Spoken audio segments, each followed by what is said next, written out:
ઘોરા અને તુલસીને પાછા ઘરમાં લઈ આવ.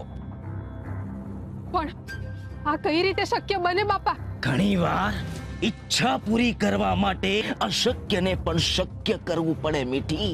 પણ કઈ રીતે? જા, તું જાતે જ જઈને એ લોકોને હાથે પગે પડી માફી માંગીને પાછા ઘરે લઈ આવ. એટલે શુરા પીગળી જશે. હું બોલો છો બાપા તમે? આવું તો મારો દુશ્મન જ મારા માટે વિચારી શકે. શ્રી હરિ નમો નારાયણાય. મીઠી, હું તારો શુભચિંતક છું. પણ આ તમે જે કહી રહ્યા છો ને બાપા, એનાથી ખાલી મારું અશુભ જ થાહે. ઈ લોકોના લીધે જ ઈ મારાથી દૂર ગયા છે, અને હવે એ લોકોને પાછા બોલાવી લો. કાંટો હંમેશા કાંટાથી જ નીકળે મીઠી, અને આ તારી લાલચાનો તુક્કો કોઈ કામ નહીં આવે. ઘોરા અને તુલસીને પાછા ઘરમાં લાવવાથી શુરા અને ગામ લોકોની નજરમાં તારું સ્થાન ઊંચું થઈ જશે મીઠી. બાપા, આ તો મેં જ પાથરેલી ઝાડ મારે સમેટવાની એવી વાત થઈ છે. હા, પક્ષીઓને પકડતા પહેલા એને ચણ નાખવું પડે. શુરા અને ઘોરા બંનેને હું નાનપણથી ઓળખું છું. એકબીજાના જીવ છે લોકો.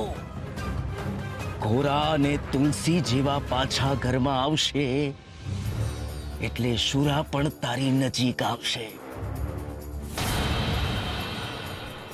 અને આમ પણ ગોવિંદના ગયા પછી તુલસી બહુ બિચારા બહુ એકલા પડી ગયા છે.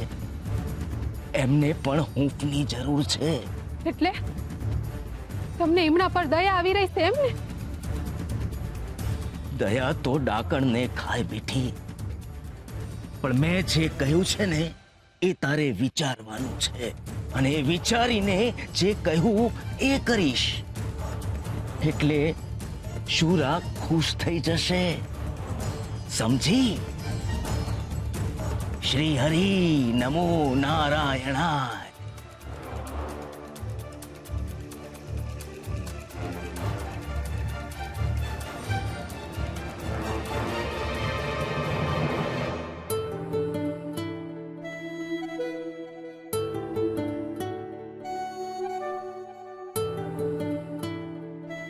ભગત, લો આ કલમ. તમારા ભાઈબંધે કહ્યું છે કે આ જ તમારી દીવા દાંડી છે, અને એ જ તમને એમના સુધી પહોંચવાનો રસ્તો બતાવશે. લો ભગત, તમારા હાથ અડાડીના કલમને પાવન કરો, એટલે હરિ પણ તમારું જીવન પાવન કરશે.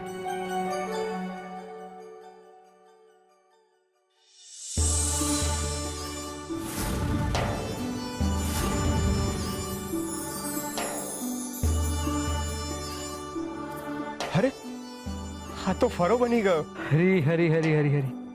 હવે સમજો ભગત, હરિ સુધી પહોંચવાનો માર્ગ આપણે નક્કી નથી કરી શકતા, તો હરિ પોતે જ નક્કી કરે છે. જો હરિએ તમને બહુ જ ઉત્તમ માર્ગ બતાવ્યો છે એમને પામવાનો. ભાઈબંધ, તમે મારી હારે આવું કેમ કર્યું? મને ખબર છે કે તમે મને આડકતરી રીતે સંદેશો મોકલો છે, પણ આવું ન હાલે. આપણા સંબંધો એવાય નથી કે તમારે મને કંઈ કહેવું હોય ને તમે મારી સામે ન આવી શકો. હું તમારી પાસે આવી ન શકતો ને તમે મારી સામે નથી આવતા.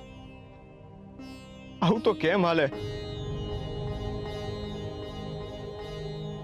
સંત સિદ્ધેશ્વર તો સમાધિ દ્વારા તમારા સુધી પોગી જાય, પણ હું શું કરું? હું કઈ રીતે તમારા સુધી પોગું?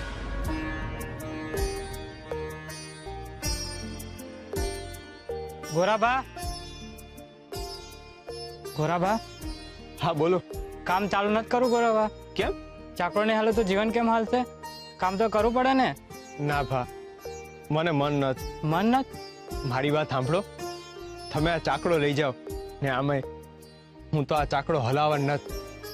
તમે હરિનું નામ લેજો ને માટલા ઘડજો. આ હું બોલો છો ગોરાબા? ચાકડો હલ્યા વિના તમને કેમ હાલશે? એકવાર મને ચાકડા વિના હાલશે, પણ હરિ વિના તો નહીં જ હાલે. હવે મારે જીવનના છેલ્લા શ્વાસ સુધી હરિની જ ભક્તિ કરવી છે. તમે જીવન હલાવવાનો માર્ગ ખોદો, હું હરિ સુધી પોગવાનો માર્ગ ખોદું. તમે કઈ વિચારો માને આ ચાકડો લઈ જાઓ. મને કઈ સમજાય નથી રહ્યું. આ તમે શું કરી રહ્યા છો? ભા, મને લાગે છે મારે હરિને પામવા હાટું સંન્યાસનો માર્ગ અપનાવવો પડશે. આ સંસારમાંથી સંન્યાસ લેવો પડશે. મારે સાંસારિક સંન્યાસ લેવો પડશે. પણ ભગત, હા ભગત હવે ભક્તિને જીવશે. મારો હંધોય રસ હવે હરિમાં આવી ગયો છે, એટલે જ મારે સંન્યાસનો માર્ગ અપનાવવો છે. અહંકાર. મનુષ્યના મનમાં જ્યારે હુંપણું આકાર લેવા લાગે છે, પોતાની આસપાસ થઈ રહેલી દરેક સારી ઘટનાઓ એના પોતાના કારણે જ થઈ રહી છે એવી વિચારધારામાં એ રાચવા લાગે છે, ત્યારે એવું કહેવાય છે કે મનુષ્યમાં અહંકાર આવી ગયો છે. હુંપણામાં ફસાયેલા મનુષ્યની સ્થિતિ કીચડમાં ફસાયેલા મનુષ્ય જેવી હોય છે. એની ઠંડક એને ગમવા લાગે છે, પરંતુ એ સમજી નથી શકતો કે ધીમે ધીમે એ વિનાશ તરફ જઈ રહ્યો છે. આ સંસારમાં કોઈ કંઈ જ નથી કરતું. જે કંઈ પણ થાય છે એ બધું જ કુદરતને આધીન થાય છે. મનુષ્ય જે કંઈ પણ કરે છે એ દરેકમાં કુદરતનો જ હાથ હોય છે, પરંતુ અહંકારી મનુષ્ય દરેક કાર્યનો શ્રેય પોતે જ લઈ લે છે. જો જીવન જ મનુષ્યના હાથમાં નથી તો પછી જીવનની બીજી ઘટનાઓ મનુષ્યના હાથમાં કેવી રીતે હોઈ શકે? સમજો એને અને શ્રી હરિને ભજો.